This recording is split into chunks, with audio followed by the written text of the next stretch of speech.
Hey, Kev, let's follow this trail over here. This looks like there might be something waiting down there. All right. Hey, wait a minute. Do you hear that? Yeah, I thought it was just me. What the heck is that? I don't know what that is. Whoa, do you smell that too? That's unbelievable. Hey, look. What the? Hey, look, those branches are moving over there. What the heck is that? Holy cow, is that what I think it is? Look at that thing. Oh my God. It's a freaking Sasquatch.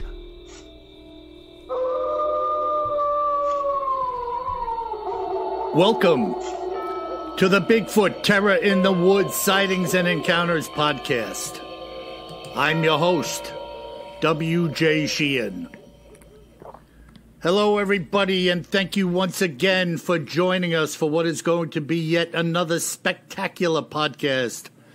My name is W.J. Sheehan, author of the series Bigfoot Terror in the Woods Sightings and Encounters, available at Amazon. And volumes 1 through 6 are in audio format at Audible, iTunes, and Amazon as well. Well, folks, we've got some really cool stuff lined up for today. And without any further ado, I'm going to welcome in my brother and co-host, KJ Sheehan. Kev, how are you? I'm good. How about you, Bill? Pretty good. You know, I'm going to apologize to our listeners. We kind of slipped by on one podcast because I blew my back out, as you know, Kev. I know. I was going to ask you how you're doing. Well, I'm doing like a million times better. It's borderline miraculous. I thought I was going to be down for a couple of weeks on Thursday. And I'm feeling really pretty damn good right now, so thank God for that. Probably that Bigfoot chiropractor that you go and see. Yeah, he's a little rough on the cage. Hey, Kev, you remember, speaking of being a little rough on the cage, you remember the old Dick Tracy cartoon, Joe Jitsu? Oh, yeah. He'd grab somebody by the arm and just start flipping them left and right. That's like my chiropractor. Oh, my goodness. So let's dive right in here, bro. What do we got stashed away for this episode? Tonight in Cryptids in the News and Other Oddities, we're going to the land of creepiness. Love creep. So we're going to talk about vampires. Oh, man. Yeah, we're going to end up, believe it or not, with some vampires in Colorado in the good old U.S. of A. Nice. Well, it's good to know that they're spreading around a little bit, you know? Oh, well, they like to ski too, apparently. Oh, my goodness. So what have you dug up on the vampire legend? Well, you know, so we'll get to a news story, some websites and stuff like that, but we're going to start with a little bit of the history of the vampire, right? I figured let's go back to the beginning. Yeah. And the definition. Of course, vampires have been, they got a lot of new popularity with some of the TV specials, one of them called True Blood, and of course the Twilight book series and then movie series as well. So they kind of, vampires are on a bit of a popular culture comeback. Yeah, well, there are cults of vampirism. Absolutely. Yeah, we're going to talk about that. And when you search on it, there's some creepy sites out there as well. Yeah, it's on the normal web, not even, going over to dark web. Yeah, I mean, there are people out there who have partners and they share sucking each other's blood. Exactly. They feel that they get more energy or get more life, remain young if they drink human blood. Yeah, and a little COVID on the way. Oh, my God. Yeah. Yeah. So what else, Bill? What are the traditional characteristics of a vampire? Well, we know they drink blood. Right. Turning into, if you remember the old Bela Lugosi, Dracula, turning into the bat. Oh, yeah. Sleeping in a coffin, raising up at night, all of those things. Hated the sunlight. Yeah, generally they say sunlight weakens their powers. Uh-huh. And we're going to talk about maybe one of the causes of that legend, maybe. Okay. And you mentioned they could turn into a bat. Some of the legends say they could also turn into a wolf as well. Yeah, and also they were always depicted as hating the sign of the cross, the crucifix. Yeah, that's true. That's true. And then, of course, to kill one, in many cultures, they spoke about driving a stake through the heart, even when it was dead or supposedly dead. Oh, you're spot on. We're going to get to some good stuff on that one. Okay. Well, yeah, I think they say, too, like silver bullet. Like if you shot one, it would have to be a silver bullet that would kill them. Uh-huh. I don't know if they meant Coors Light silver bullet. Yeah. I don't think so. Yeah, throw a 16-ounce can at him.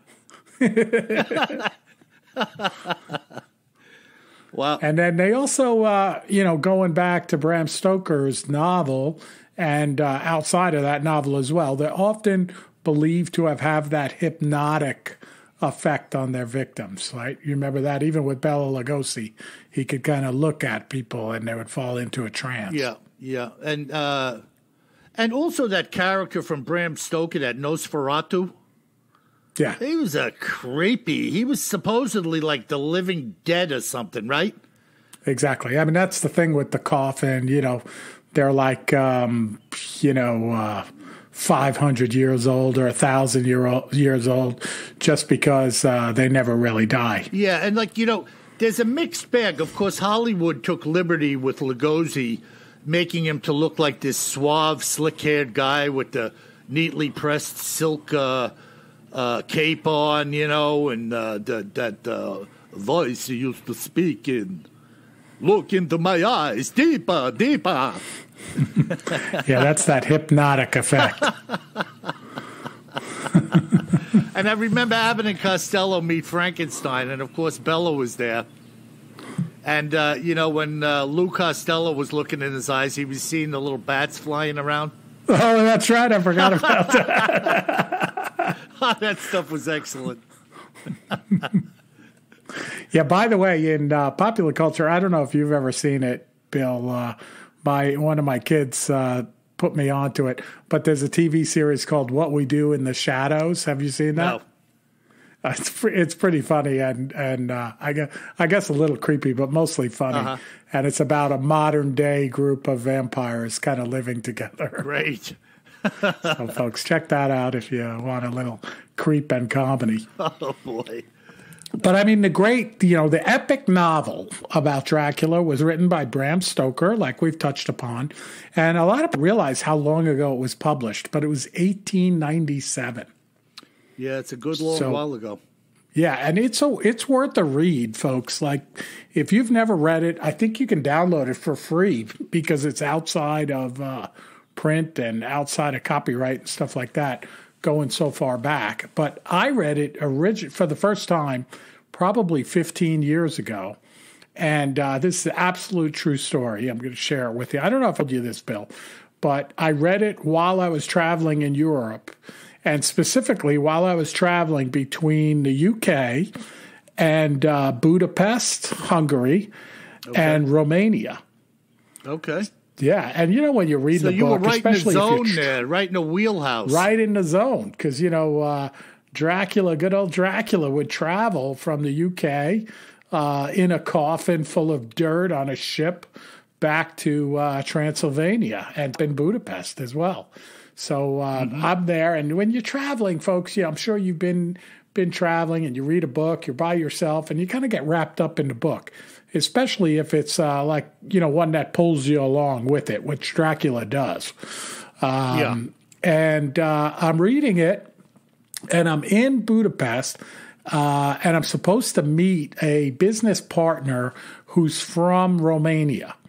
This is funny, Bill, but it's absolutely true. And we meet for dinner, and I'm waiting to meet him. I never met him before, and it's in this basement restaurant, kind of like a Rathskeller in Budapest, down on the Danube River. And he comes in, and he looks a little bit like a cross between Eddie Munster and Count Dracula. Did he have a woof woof doll? He didn't have a woof woof doll, but that would have But he comes in, and I'm like, holy crap, this guy is creepy. And I'm in one of the really creepy parts of the book. And I actually had it with me in my briefcase, and I was reading it, waiting for him to show up. And I'm like, oh, so, do you live in Budapest? He's like, no, I live across in Romania in the hills. Yeah, in the dirt somewhere. I mean, you know me, Bill. I wear my expressions on my face. I must have looked like Lou Costello, whoa. And then I'm like, so, how long have you been living there? And he says, my family has been there for 600 years. And I'm thinking to myself, who answers a question that way? Yeah. I'm thinking, so what does that make you, 400 years old? 600 years, give or take. Give or take. Who's counting? Where do you live? Over there. Yeah. So, but anyway, if you've never read that book, you have to read it. It's good. It's creepy. Use this as a reason to go out and download it again. I think it's a free download at this stage. But so anyway, so a lot of folks think that Bram Stoker's character named Count Dracula was named after a guy called Vlad the Impaler. Mm-hmm. Have you heard that, Bill? Oh, yeah, he was nasty business, that dude. Nasty business. So Vlad was born in Transylvania, Romania, right, across from Budapest. And he ruled the area of Romania called Wallachia, off and on from 1456 to 1462. So going back in 30 years before Columbus discovered America. Yeah. Yeah, and some folks say that, he was a fair person, but a brutally mean and vicious ruler, right? Yeah. And he fought off the Ottoman Empire there in Romania during the time, which, that was some brutal fighting. But he got the name of Vlad the Impaler because his favorite way to kill his opponent was to impale them on a wooden stake. Yeah, and he had the way that led up to his castle on that mountain. He had a thing for impaling victims on the roadway coming up. Yeah, just to kind of warn them. Just kind of let you know what you're walking into. If kind of an early days, no trespassing sign. Yeah, you might say that. Proceed if you dare. Exactly. I mean, can you imagine that? Can you imagine walking up a path to some castle and the smell and the stench of rotting bodies, impaled, skeletons sticking out, just flesh and, as far as you could see? So you're saying, could I imagine continuing to walk up the path? Yeah. No. Not under any circumstance. Oh, my so goodness. Then, so the other thing that I learned, and some of these details here come from our friends at History.com, they talked about the fact that Vlad got this reputation tied to Bram Stoker's Count Dracula, not only because of the location, but apparently after he would kill his victims and impale them, he would often sit and eat dinner with them and then dip his bread in their blood. Ugh. I told you this was going to be creepy. I mean, how bad is that? Yeah, well, obviously, if that is true, I get the vicious part. I get the sending a message part. But you've got to be really twisted to sit down with the dead and dunk bread in blood. I mean, there was something wrong with that guy. Oh, no doubt about that. Wow. So that's pretty interesting. But then there's some researchers, real vampire historians, and they say that there really is not a connection between Bram Stoker's story and Vlad the Impaler. I didn't find any details of why there was, in fact, no connection, but, I guess maybe regionally, people know in the historicity of this dude, Vlad, and then the story. I could see somebody making a connection he must have got this from that, or, he was sent down this path after, knowing the history behind this other fella. I could see that, but like you say, there's no hardcore connection that said he did this because of that. No, exactly. That's interesting. So, just talking about, are these real or not, these vampires in ancient times? And, the vampire superstition, a lot of folks say that it thrived back in the Middle Ages, so way back when, right? And especially during the time where the plague decimated entire towns and kingdoms, right? Yeah. And apparently after the plague came through, one of the signs on the dead victims was that their mouth would be bleeding, right? So blood kind of coming out of their mouth. Yeah. So that kind of started part of the reputation of that these people were in fact vampires, right? They were sucking blood and the blood was coming out of their mouth when they died. Right. And you think that you could see that. That was done out of ignorance, obviously, because they didn't realize the people had ruptured internally and were bleeding out. Exactly. Yeah, it's more superstitious. Yeah. And then, and a lot of times in ancient times that when people didn't understand something, they blamed whatever the sickness was, they blamed the person on, the devil or... Right. Vampire or whatever was unknown and creepy, right? Right. Or even if it was a real sickness. Or he's a witch. Exactly. Oh, don't get the witches going, Bill. I don't. You know me, Kev. I field all that mail again. I start in with everybody. But another sickness that was going on back then in the Middle Ages, which I never heard of before until I started researching this, is something called porphyria. And this is a blood disorder that can cause severe blisters on the skin when you're exposed to sunlight. So that's kind of interesting, right? Yeah. Like that's where you see somebody go out in the sunlight and they get the blisters and you're like, oh, you're a vampire. Right. By the way, we forgot one of the other tests for vampirism. You remember the mirror one? Oh, yeah. He couldn't see his reflection. You have no reflection, too. Yeah, that was interesting.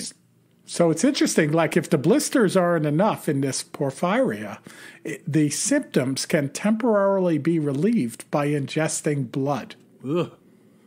So pretty clear connection there, like where you could say, this person's a vampire. You see them drinking blood, and then you see them out in the sun and their skin blisters up. It's like you think about some of this stuff, like who was doing the first testing and decided, well, let's drink some blood and see what happens. It's kind of weird, the history of the arcane history of some medicine is like really bizarre. Yeah. But, I guess it's just like finding out what's a poisonous plant. Somebody ate it and dropped dead. Yep. It's a weird thing, Yeah, no doubt about it. So if we go now, back from the Middle Ages into the 20th century, the early 20th century, and we go to good old Colorado, USA. Wow. There was a Transylvanian immigrant named Theodore or Fodor Glava, and he worked as a coal miner in Colorado, and like many others in Colorado, died during the 1918 flu epidemic. Right? And we can relate to that now in our lovely COVID-19 pandemic. And of course, it's a tragic story taking place in the 1918 Spanish flu epidemic. But apparently, Glava, this Transylvanian immigrant, he was very tall, he was very pale. Of course, he did work in a coal mine, so, that might make you pale. Probably make you a little hunched over from crawling around in a coal mine if you're really tall. Yeah. And then he had abnormally long fingernails. And folks around town at that time thought he actually was a vampire. Unbelievable. Well, you figure in 1918, Dracula, the book, was probably the rage, right, in early books. And people meet somebody from Transylvania, and they're kind of tall, pale looking, hang out in a cave all day and have these weird long fingernails. Might as well be a vampire. Yeah. Sorry, we're now going to call you Vamp. So get this. So the guy dies, terribly in the Spanish flu epidemic. And like you were saying at the start of the podcast, you didn't even know what I was going to talk about.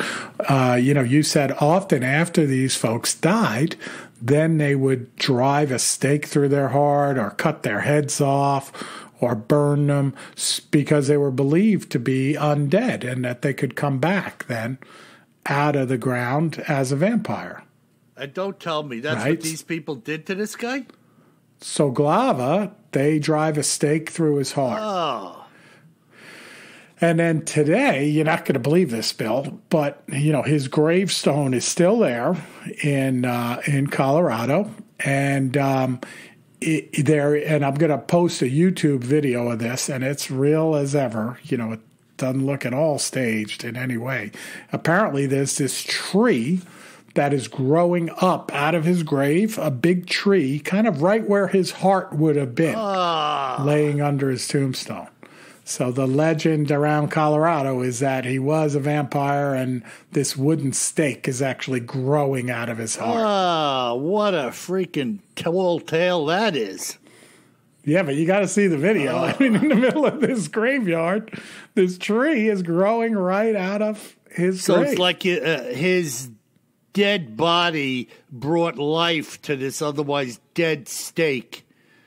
And created this tree climbing out of his grave. I have to tell you, I have never seen a tree growing out of a burial site. I haven't either. And I'm telling you, I'm going to put the YouTube video up on our website, BigfootTerrorInTheWoods.com, and just check it out. It's this couple is going out because I guess people go to this town and they go out looking for it, as kind of a scavenger hunt. And they got the video running while they're looking for it. Now, unfortunately, it looks like it's about 1 o'clock in the afternoon. It would have been much better if it was like 2 o'clock in the morning and there was a full moon and maybe Mothman was flying by. Yeah. Now, listen, a little message to our listeners. Before you go to the website, BigfootTerrorInTheWoods.com, and you want to sit down and view this beautiful video clip, I recommend a couple of things. First of all, go down to your local bakery and get a nice loaf of fresh semolina bread. And then pour yourself a cup of A, B, O positive blood and dunk your semolina in the blood while you're watching the video. I think that would make it a little bit more of a lively event, don't you, Kev? Oh, that sounds fantastic. Yeah. Oh, my God. Fantastic. Trees growing out of his heart.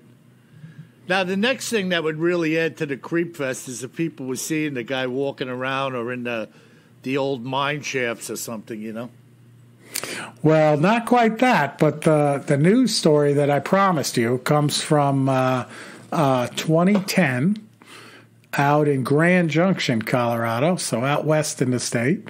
And apparently back then, it was one of the most popular stories on the website there.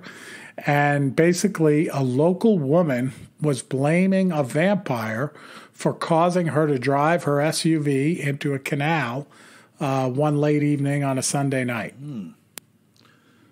And the troopers that investigated it said, although there was no evidence of the bloodsucker, it does beg the question, could there really be vampires in the Grand Valley of Grand Junction, Colorado? Apparently, they said there's no drugs or alcohol factors in the crash. The woman said that she was going down the road and forward and then saw this vampire come out on the road. It started running after her. She threw the SUV into reverse, of course, probably panicked, and backed the SUV into a canal there off of the road. Boy, oh boy.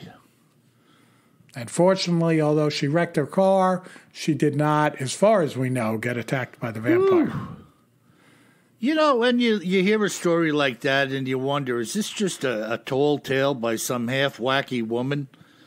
Or did something really strange happen to her that night? And did she, in fact, slam the brakes, throw it in reverse in a panic, smash the accelerator, and, ended up in the ditch, in the creek, That's weird stuff, man. So, by the way, if you want to go see Glava's grave, the immigrant from Transylvania that died in the Spanish flu epidemic, it's in the Lafayette Municipal Cemetery in Lafayette, Colorado. And apparently the grave site is in the northwest corner, and it's got this large curved tree growing out of the center of his chest. Wow. And then finally, Bill, we were talking about, you mentioned that there's some real vampires out there, people that, little colonies of them that, have a partner that's a vampire also or whatever. And, out there in Colorado, there's a website, again, and this time in the beautiful city of Colorado Springs, Colorado, which I've been to many times, but I didn't know it was apparently a bit of a rumored vampire hotbed. There's a website that talks about the whole vampire community there. And I don't know, it could be a whole spoof, but it's pretty interesting. They have pictures of different characters that are wanted, by this group of vampires, for, killing a vampire and things like that. I mean, Kev, really, in this day and age, you just can't make this stuff up. It's just freaking, I mean, there are some people out there that are just off their rocker. No doubt about that. No doubt. What can I say, man? If I upset a couple of vampires out there, tough. Send the mail to Bill. You and the witches. Oh, man, that is freaking crazy, Kev. Now you got me thinking. I never read that, but I may get... Oh, man, download it. Now, it's called Dracula, right? That was Bram Stoker's Dracula. I think Dracula, Bram Stoker, 1897. It's fantastic. It's like I didn't know what to expect. It was a free download even back then, 15 years ago. And I was like, it's probably written poorly and it'll be a real drag to get through it. It's a page turner, and it's an absolute creep fest, Yeah, and, I could go for the creep factor occasionally, Absolutely. Wow, that's excellent, Kev. What a great segment on the history of vampire. And talk about other oddities. That is definitely another oddity. When you say the word oddity, like, where does it end? I mean, there's some bizarre stuff that has happened and will continue to happen, And that's what it's all about, digging it up and bringing some of the stuff to the surface and chatting it up a little bit. Well, now I've got something really cool here today. I was thinking about this, Kev.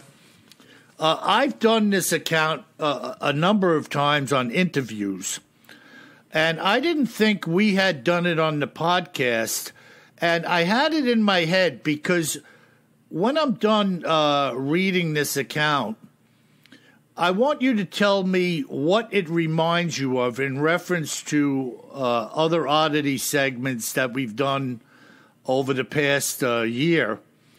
I think one of the segments you reported on is just going to flash virtually immediately into your mind after you hear this account.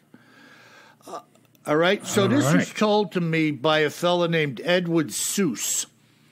No relation to Dr. Seuss. Or green eggs and ham. A resident of the state of Oregon. So here we are again in the hotbed of Oregon. And this is what Edward encountered when hunting in northern Oregon in the fall of 2003. As I told you when we first spoke, Bill, I was hunting solo October 1st in '03, working my way up through the Willamette National Forest and nearing the fringes of what is known as the Three Sisters Wilderness. Now, I have to stop immediately, Kev. I didn't even realize this, but the fellow we were talking about one or two podcasts ago, who I spoke to, had his encounter in the Three Sisters. That was the guy that had the 5,000 acres.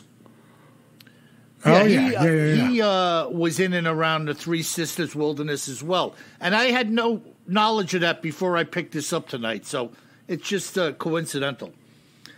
He said that I was breaking out of some fairly heavy timber and coming into an area where I was faced with low mountainous terrain on three sides. So he's coming into like this a wall, if you will, like stepping into a room of mountains, left, right, and in front of him. To my northeast, there was a very distinct ridge line sloping down from a peak that was in view directly in front of me. As I was making my way through the timber and it was beginning to thin out, I noticed what appeared at first to be a pile of branches heaped up between several large trees. It appeared to be shaped like a dome, being about 12 feet tall or so. This was an extremely unusual thing to run across, and I had never seen anything like it in all of my days hunting. So quite naturally, I went over to investigate it more closely. Nearing this structure, it very much resembled a roughly built Quonset hut, and it had a large opening in one side of it. Immediately, I could tell that this structure had been assembled and did not occur randomly by some act of nature. First of all, the nature of the forest, which was predominantly large pines in the area, did not lend itself to a large quantity of fallen branches being on the ground, and in particular, a pile of branches falling together to form a 12-foot tall heap below the trees. Looking through the opening, which was about 6 feet tall and some 4 feet wide, I could now see other tree boughs which were laid out covering the entire interior of the hut, about 2 feet deep. And there were more than a few animal bones scattered about the interior. I have to tell you that I was more than a little bit puzzled by what I was seeing. My initial thoughts being that some hunter or hunters had gone to quite a bit of trouble to put this together as a shelter when in the area. But that thought was trumped by that of the bones inside. It's not as though there are cavemen living here gnawing on dinosaur legs in the confines of their hut. I stepped back, withdrawing my head from inside of the hut, when for whatever reason I felt as though I was being watched. Call it intuition, sixth sense, or whatever you want. I felt like a pair of eyes were burning a hole through my flesh. I was hunting that day with a vintage M1 carbine that had a clip, and this feeling of being watched was now overwhelming my senses. I started to scan the surrounding area when my eyes were drawn to something dark on the ridgeline, which I told you about earlier. Whatever this was that I was now seeing was not on the ridge earlier. The distance was far too great to estimate how tall or what it was, but in my estimation at the time, it was certainly something standing upright and all in black. My first thought was that of a hunter dressed in dark clothing who happened to be walking the ridge and noticed me below, stopping to have a look at his fellow hunter. But this was about to change, and change dramatically. Suddenly, and without warning, this man, or whatever it was, broke from its position on the ridge and began running down the slope, heading in my direction. Now, this ridge had to have been several thousand feet in elevation and was fairly clear of any brush or trees. And exactly how far away it was from my position was an undetermined quantity. I realized within the first 15 seconds or so that there was absolutely no way this could be a man. I say this because of the amount of ground that was being covered and how quickly, as it was now running down the slope. In 30 seconds' time, it must have descended 1,000 feet and was closing rapidly. I was now fully aware that this was not and could not be a man. If I was to descend the same slope, I would have had to done so slowly and cautiously, and it would have more than likely taken me half an hour or more.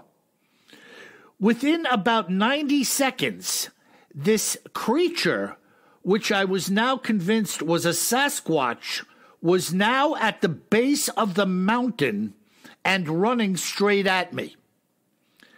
At the time, I had estimated the distance to be between 600 and 900 yards between myself and the mountain's base. I had no scope on my gun, and this thing was now coming straight towards me like a freight train. I had an 8-round clip in my rifle, and I lowered the gun, pointing it above the head of the oncoming beast, squeezing off my first round. The shot rang out with a loud blast echoing against the mountains, and the beast kept coming. It was close enough now where I could see the movements of what were arms. Do you remember the scene in the Terminator movie, Bill, when the cop was chasing the car, or whatever it was, and he was running with the arms pumping at an incredible and unrelenting pace? This is exactly what I was seeing. I now knew that if I didn't kill this thing, that I was a dead man. Putting the sight right on him, I squeezed off rounds 2 and 3, and it kept coming. I couldn't believe what was happening, and I began to tremble violently. I had several rounds left, being sure that I had hit him with the last 2, which had no effect whatsoever. He kept running, and I leaned against a tree, steadying my shaking hands and gun, and squeezed off round 4, and nothing. He was now at maybe only 100 yards, and in a moment I could now make out the details of his body. And as I pulled the trigger on bullet number 5, he dropped. I took the opportunity to quickly reload as the beast lay unmoving out before me. Having done so, I slowly began approaching this what I was now believing was a monster, with my gun mounted and pointing directly at it. I was stalking it like a Marine approaching an enemy foxhole, expecting it to rise to its feet at any moment and resume its attack. When I was within about 100 feet, I put 2 more rounds into it and finished the job. When I came to within about 20 feet of the monster, it was unmoving and very much dead, and I fell to my knees.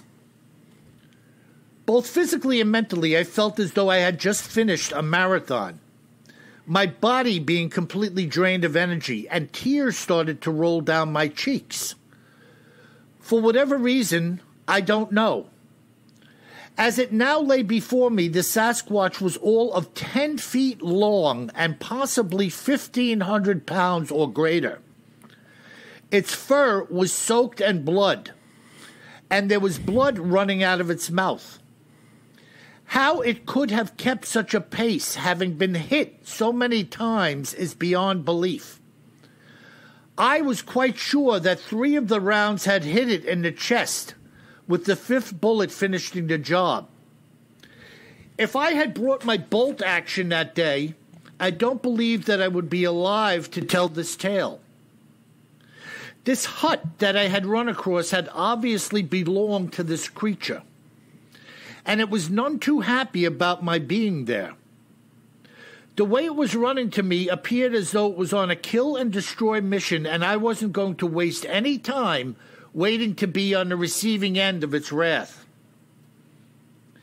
Being somewhat afraid at the time of potential repercussions for my actions that day, I left the beast right where it had dropped and retreated back out of the woods. I wasn't about to wait around for the immediate family to arrive with vengeance on its mind. The beast, as it lay before me, was covered in dark brown hair. Its face did not look human or like that of a monkey. It simply looked like that of a Sasquatch. To me, it is not a hybrid type of anything. It is, in fact, its own entity, being completely and solely what it is and nothing else. At any rate, that is what I both saw and shot that day in the Oregon wilderness. Whoa. What do you think of that, Kip? Oh, man, that's amazing. I mean, you can kind of imagine you're there and this thing is running at you, you know, like an Olympic giant, like a giant Olympic athlete, right? And he's sitting there with the 8-round clip, wishing it was a 36-round clip. Yeah, you know, and somebody got back to me a long time ago. I had done an interview. Somebody commented to me on the story, and they told me that that type of shell in that gun, now you would think, what kind of rifle bullet doesn't have a wallop?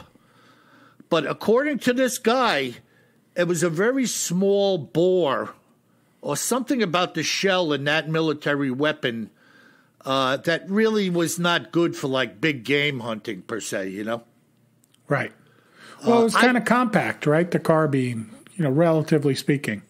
Yeah, and I don't know what the American response was, but I remember people saying that the Japanese were using, or maybe it was the Viet Cong, were using small bore rifles to wound people.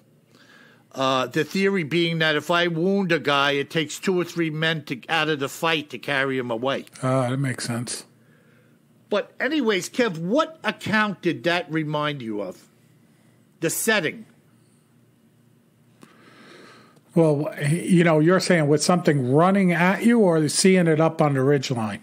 Right, the ridgeline and finding the apparent hut. The hut, yeah. It's, what's the guy's name? He's with the church group.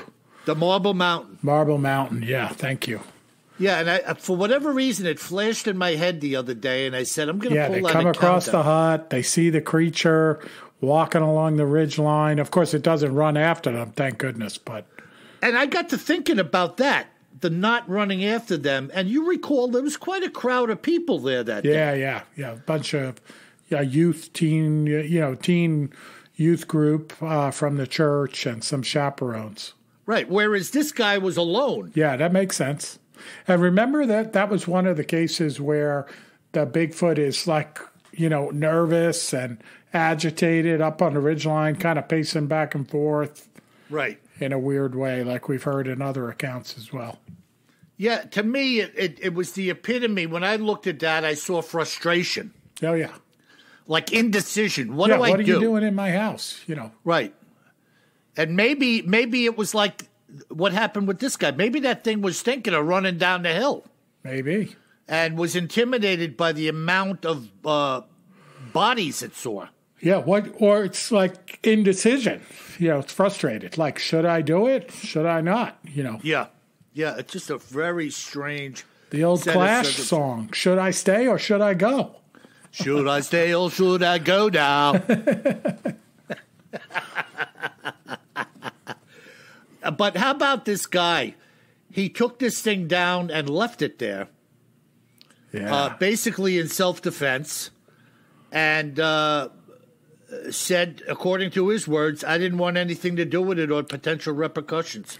Yeah, but take some pictures of it. Maybe he did take some pictures of it, and he's still afraid to share them, Yeah, who knows, man? Who knows? I don't know. There was a guy who interviewed on Coast to Coast many years ago. His name was Bugs. I think his name was Bugs. Down south, I want to say Texas. He claimed that him and his buddies banged out 2 Bigfoot. And they had second thoughts about this thing being considered human and having committed murder. Yeah. And they buried him. And at the time, it was on Art Bell's old show when Art Bell was still alive. And Art claimed that this guy gave him a map and said that he would take him there and show him if he would sign off and say that Art and the radio entity would pay his legal bills if some type of trouble developed from it. Mm-hmm. I think that was the way it was going back then, as I recall. It was a weird set of circumstances, which never happened. Yeah, I was going to say, I guess Art didn't want to sign off on his legal bills. Yeah, no, who's going to do that? It's just stupid, Yeah. But the story was it was an interesting interview, and I actually have an account, which I'm sure we'll get to someday, with other guys who were out night hunting and banged Bigfoot. We'll get to that down the road somewhere. But there were strange guys out there doing weird things, Kev, and it's not necessarily what you or I would do, but that doesn't mean somebody else isn't doing it. No doubt about it. Yeah, no doubt about it. Crazy. So that's the account. Cool. All right. Well, great account. I love it. On top of Dracula, we got some fear with Bigfoot running after him and unloading an 8-round clip of his M1 carbine and killing a 10-foot tall Bigfoot right on top of the Dracula story. So cool. We got some great viewer mail this week, Bill. We're going to start out. We have another viewer, Darren, writing in about the Minnesota Iceman story. Okay. And I love this, right? So a few weeks back, we did the story on the Minnesota Iceman. Somebody else wrote in a week after that and told us they actually saw it. And Darren writes, "Hey guys, really enjoyed the episode on the Minnesota Iceman. My dad took me to Sears in Gadsden, Alabama in the early 1970s, and they had the Iceman there. Wow. I was 7 years old, and it's a sight I will never forget." Look at that. Can you believe it? We paid, then walked down a long hallway to a room in the back, and there it was in a big block of ice. Listening to your show brought back a lot of memories. In the car, all the way there, my dad was telling me that he was taking me to see Bigfoot. Wow. Isn't that cool? It is cool, and this is a reality. Yeah. This is not some bogus. This is something that was going on. And yeah. But same don't let time me interrupt frame. You. Good old Sears, Santa Claus and the Iceman. Boy, oh boy. And he says, he writes, "It was an eerie sight seeing him in the ice with the way his arm was bent." The other guy said that too. Yeah. And he says, "I guess I can thank my dad for my lifelong obsession with Bigfoot. Really enjoy the show. Keep up the great work, Darren." Crazy. And Kev, how interesting is that? That his recollection is such that he remembers his dad saying, not that we're going to see the Iceman. We're going to see Bigfoot.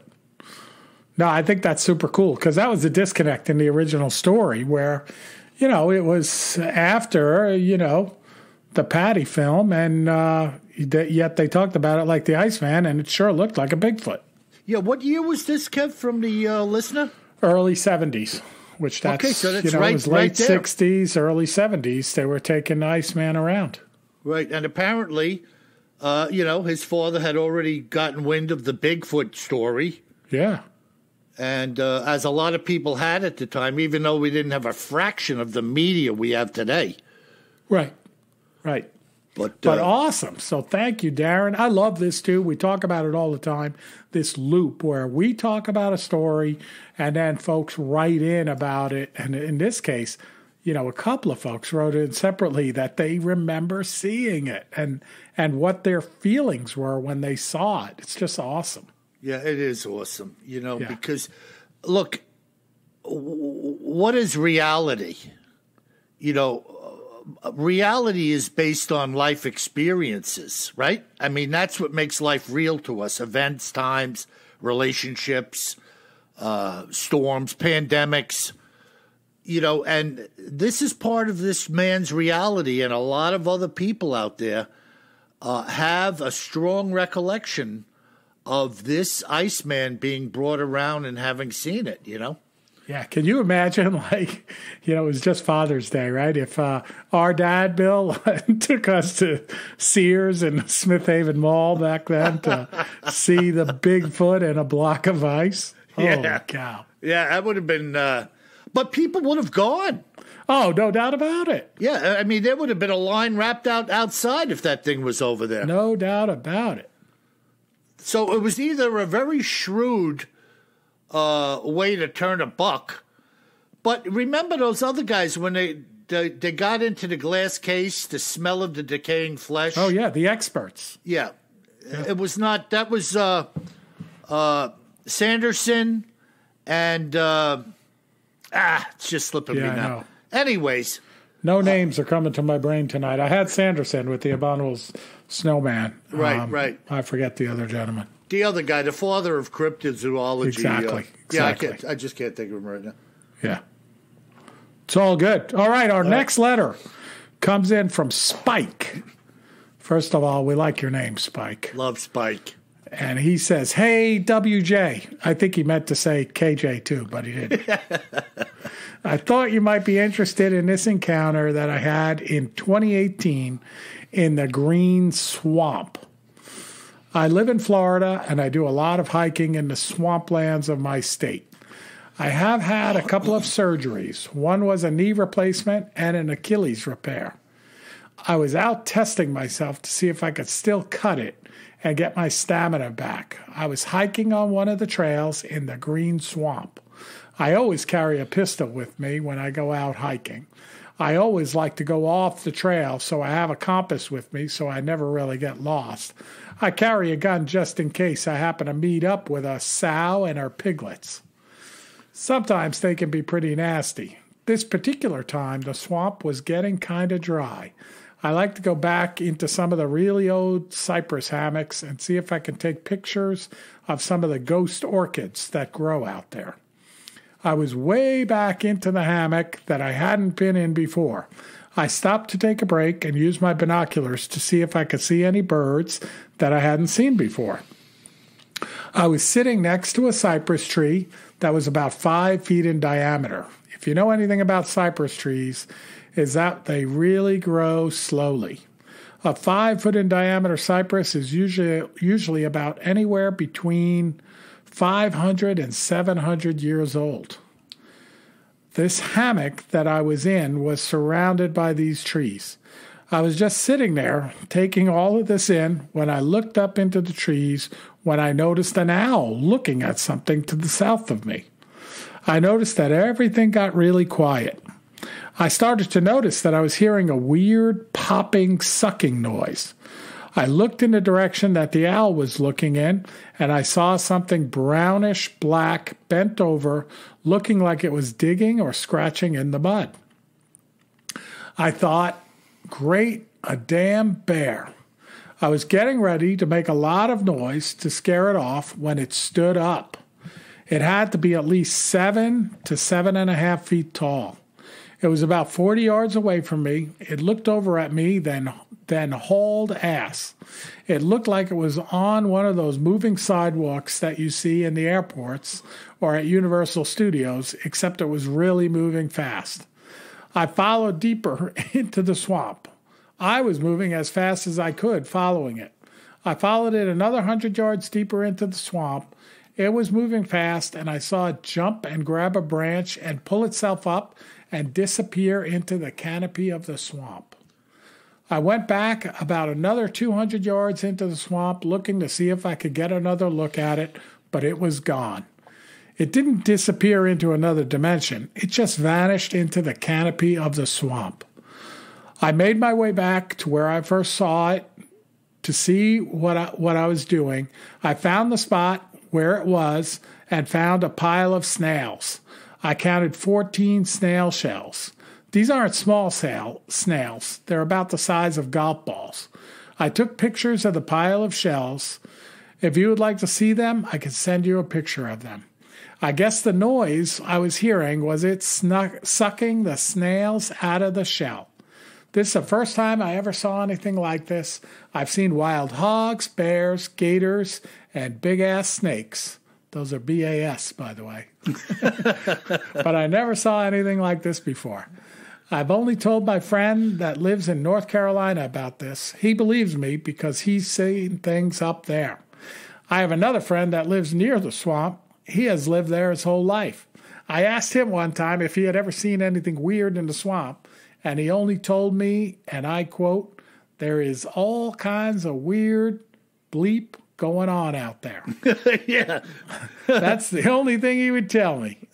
You can use this if you want. I just ask that you don't use my last name. I have a state license, and I don't want to compromise it. If you'd like to talk to me, he gives his phone number, only for you. I really would enjoy you and your brother's show. I really enjoy you and your brother's show. Thanks for mentioning me, at least. I download it all the time. I got interested in the subject back in 1999 when I heard the most blood-curdling scream I've never, ever heard in the forest of Oklahoma down around Tahlequah near Lake Tenkiller. I was on vacation visiting some friends. Best regards, and thank you. Yeah, and Kev, you know, a very lengthy report given by Spike. Yeah. And as you know, I spoke to Spike on the phone for probably the better part of an hour. And once again, I did not sense or get the slightest inkling in my conversation with him that he was trying to lead me down a path of deception or BSing me in any way. No. He told me when he first came up on this thing, first of all, here we go again. He goes down this main pathway, which leads to like a watershed area where he says they have like meters. They measure, they're taking measurements in some area in there to see, I guess, what the water is doing. But he uses that road just to get in there, and then he splits with his compass into no man's land. Right. So once again, we have a person who's out there definitely doing something that most people do not do. No, and an experienced outdoorsman. Absolutely. And he told me that they were in a dry spell. Ordinarily, this cypress hammock, and by the way, a hammock, he said, is just a grouping or a cluster of the cypress trees. They call it a hammock. Yeah, that's what I figured. I hadn't heard that expression either. I didn't either. Yeah. But he said generally the cypress roots are in about 1 to 3 feet of water, which reminds us of what? Yeah, that swamp ape encounter a few weeks ago. Right, yeah. Those couple of Same pictures. thing, too, where he sees it and it looks huge and then it stands up. And it's like, whoa. Yeah, now, he brought to life, to me, Kev, those videos we took a look at. Yeah. He said that some of these cypress trees are like 6 and 8 feet wide. They're gigantic. Yeah. So when we were looking at that swamp ape or Bigfoot against the side of that tree, that thing may have been twice as big as I was thinking. Exactly. It all depends how big that cypress was that it was at, you know? No doubt about it. Wow, that's freaking... He thinks this thing launched, like grabbed a tree branch and flipped up into the trees like a gymnast on a high bar. Well, it certainly could be, right? Freaking crazy. Why not? But he went back in there that day because he knew the place wasn't flooded out. They were in a dry spell. Yeah. So he figured, well, it's a good time for me to get a look at some stuff I may not good ordinarily to see some stuff that's normally underwater, right? Correct. Yeah. So, and because of that and his willingness, boom, here we have this cool account being brought forth by him. Awesome. Well, Bill, we just did a couple of letters this week, but they're a little bit longer. I think we'll wrap there for the week, and just want to thank all of our listeners. The great 5-star reviews keep coming in. I encourage you, again, even if you've left a review before, certainly if you haven't, right now from your favorite podcast player, give us 5 stars. It's really important that you do, because it brings more listeners to the podcast. And as we get more listeners, we are able to continue to improve the quality of the podcast. So thank you very much. Give us 5 stars. And again, sorry we missed a week, folks. We will make it up to you somehow. Yeah. And remember, people, if you find yourself out and about looking for Vlad the Impaler, always carry more gun than you think you're going to need. Sleep tight.